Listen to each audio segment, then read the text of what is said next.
ह्या नवरात्र उत्सवामध्ये आपण जेव्हा स्वामींच्या मठात जातो तेव्हा आपल्याला स्वामी माऊलींचे म्हणजेच स्वामी आईंचे दर्शन होते आणि हे दर्शन केल्यानंतर आपले मन तृप्त होते।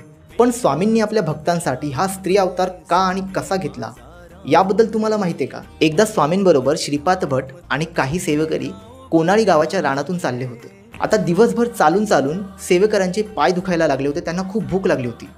त्यावेळेस स्वामींनी काही वेळ विश्रांती करण्याचा निर्णय घेतला आणि स्वामी शेतात जाऊन बसले। आता स्वामी आल्यामुळे सगळ्या शेतकऱ्यांनी स्वामींना अन्नपाणी आणि जेवण दिले। नैवेद्य व अन्नपाणी ग्रहण केल्यानंतर स्वामींना प्रश्न पडला की आता सेवेकरांचं काय? तेव्हा स्वामी त्यांना म्हणाले की तुम्ही त्या आम्रवृक्षाखाली जा।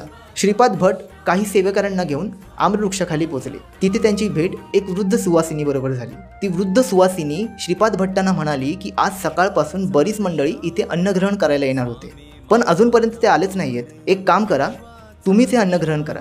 त्यावेळेस श्रीपाद भट यांच्याबरोबर सर्व सेवेकरांनी तिथे अन्नग्रहण केले आणि ती वृद्ध स्त्री दुसरी कोणी नसून श्री स्वामी समर्थ महाराजांच्या रूपात अन्नपूर्णेचा अवतार होता। आणि म्हणूनच आज आपण इतके भाग्यशाली आहोत की स्वामींना ह्या रूपात पाहून त्यांचा आशीर्वाद घेऊ शकतो। व्हिडिओ आवडला तर सबस्क्राईब नक्की करा।